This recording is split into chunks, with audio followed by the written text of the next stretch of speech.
गोष्ट लक्षात राहते.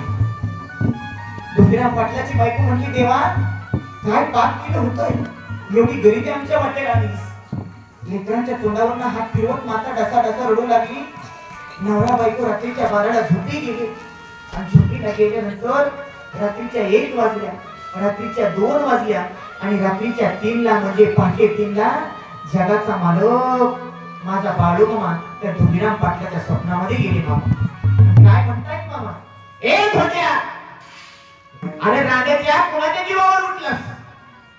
अरे ज्या लेकरांनी काय पाप केलं नाही, जी लेकरं तुझ्या पापामध्ये सहभागी नाही, ज्या लेकरांनी कोणतंच पाप केलं नाही, तुझ्या पापामध्ये सहभागी नाही, त्या लेकरांचा जीव घ्यायला निघाला पाहिजे राजाच्या.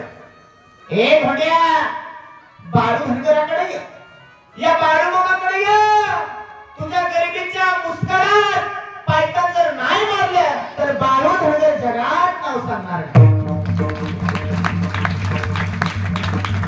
धोंडीराम पाटील घरभरून जागा झाला, आपल्या बायकोला उठवलं आणि उठवल्यानंतर बायकोला म्हणतोय, अगं बाळूमा नावाचा कोणीतरी सत्पुरुष माझ्या स्वप्नामध्ये आला, डोक्याला लाल फेटा आहे, हातामध्ये काटे, कपाला भंडार आहे आणि तू मामा मला म्हणतोय माझ्याकडे ये, तुझ्या गरिबीच्या मुस्करात पायतान नाही मारलं तर बाळू धनगर जगात नाव सांगणार. धोंडीराम पाटलाची बायको म्हणते, धनी आज मारायचं ते उद्या मरू, पण मामा आहे तरी कोण हे बघून ये. धोंडीराम पाटील सकाळी उठला, आंघोळ केली, गावातल्या सावकाराकडे गेला. सावकारला म्हणतो, सावकार 10 रुपयाची मला लई गरज आहे. त्या काळीचे धान म्हणजे भरपूर झाले. 10 रुपयाची मला लई गरज आहे, आल्या पावले तुमचं 10 रुपये देऊन टाकतो, पण मला 10 रुपये द्या. गावातला सावकार पावला नाही, शेजारच्या गावातल्या सावकाराकडे गेला, त्याच्या पुढे हात पसरले. त्या सावकारने 10 रुपये दिले, स्वप्नातली खून लक्षात ठेवली आणि कापशीच्या गाडीमध्ये बसला. निपाणीला उतरला. त्या गावातील लोकांना विचारू लागला, मामा राहतात कुठं, मामांचा तळ आहे कुठं? तिथल्या गावातल्या लोकांनी सांगितलं, भंड्या माळावर मामांचा तळ पडलाय. आणि मामांचा शब्द आहे, भंड्या माळावरही बाळू धनगराचा तळ भरला. भंड्या माळावरही बाळू धनगराचा तळ असला तर लाखानं गर्दी भरली, ही ताकद माझ्या मामाची. धोंडीराम पाटील वाट शोधत शोधत त्या मामाच्या तळावर आला. आल्यानंतर मामाने पाहत धोंडीराम पाटलाला आणि ओळख नाही काय नाही. मामाने म्हणावं, ए धोंड्या, आलास वय रे का, ये प्रसाद खा. धोंडीराम पाटील प्रसादाला नको म्हणलं. अरे खा म्हणलं नवा. धोंडीराम पाटील प्रसाद खाण्यासाठी बसला. ताटामध्ये प्रसाद वाढला, पंचपक्वान आहे जेवणासाठी. पहिला घास घेतला, मुखामध्ये घेतला, पण डोळ्यामध्ये पाणी आलं. मी सोन्याचा घास खाईन, पण माझी लेकरं घरी उपाशी आहे. ते बापाचं काळे असतं देहात आहे. सोन्याचा घास खाईन, पण माझी लेकरं घरी उपाशी आहे. रात्रीचा मुक्काम कसा तरी गेला. सकाळी उठला, पण धोंडीराम पाटलाचं सांगण्याचं धाडस झालं नाही. मामा, माझी गरिबी आहे, मला अशी अशी अडचण आहे, सांगायचं धाडस नाही झालं. सकाळी मामांचं दर्शन घेतलं, मामांचा भंडारा घेतला, प्रसाद घेतला आणि धोंडीराम पाटील म्हणतोय, मामा येऊ का मी? मामा म्हणले, ठीक आहे लेका, ये, पण कधी आला नवा, या बाळू धनगराची भेट घ्यायला नक्की येत जा. काय कमी पडायचं नाही तुला.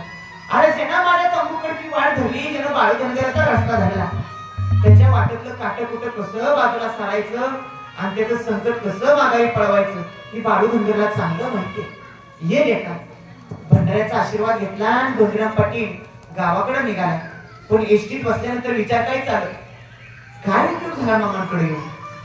आता मरण्याशिवाय आपल्याला पर्याय नाही राहिला.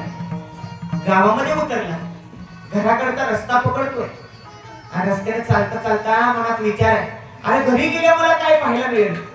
माझी 3 लेकरं कुठेतरी भुका भुका करून रडत असत्या, माझी बायको कुठेतरी वाट बघून रडत असेल का कोपऱ्यात बसली असेल. पण घराच्या समोर आल्यानंतर त्याला आश्चर्य पाहायला मिळाले. काय आश्चर्य पाहायला मिळाले? अहो, जी लेकरं रोज भुका भुका करून रडायची ना, जी लेकरं रोज भुका भुका करून रडायची, ती लेकरं आनंदानं अंगणामध्ये उड्या मारत होती. आणि जी बायको धोंडीराम पाटलासाठी रडायची, ती मात्र हातात मध्ये पाण्याचा तांबे घेऊन उभा आहे. आणि ती धोंडीराम पाटलाला म्हणते, धनी हातपाय धुवून घ्या, की तुम्हाला जेवायला वाटतं. धोंडीराम पाटलानं तिच्या दंडाला धरलं, गदा गदा हलवला. तुला वेळ लागला का काय? फुटका तांदळाचा दाना आपल्या घरामध्ये नाही, फुटका तांदळाचा कण आपल्या घरामध्ये नाही, आणि तू म्हणते धनी हातपाय धुवून घ्या, जेवायला वाटते. अहो धनी, तुम्हाला सांगायचं आहे, तुम्ही काल वाळवंच्या तळावर गेला ना, संध्याकाळी घरामध्ये मी दिवा लावला आणि दिवा लावल्यानंतर कुणीतरी तुमचा मित्र आला होता आणि धनी आल्यानंतर तू मोकळे हात आला नव्हता. संध्याकाळच्या वेळेला भलं मोठं गाठोडं डोक्यावर घेऊन आला होता. त्यात तेल म्हणू नका, साखर म्हणू नका, शेंगदाणा म्हणू नका. अहो धनी एवढं दिलं किती जरी खाल्लं तरी सरणार नाही. धोंडीराम पाटील मामाच्या तळावर प्रसाद खात होता, पण मनामध्ये विचार आलता इथं सोन्याचा घास खाईन पण माझी लेकरं उपाशी. अरे आपली काळजी माझा मामा करलच, पण आपल्या लेकरांची सुद्धा काळजी मामा करतो. आणि धोंडीराम पाटलाची लेकरं उपाशी मरू नये म्हणून जगाचा मालक आदमापूरचा राजा स्वतःच्या डोक्यावर भलं मोठं गाठोडं घेऊन त्या धोंडीराम पाटलाच्या घरी गेला. ही ताकद माझ्या बाळूमाची. बोला बोला बोला.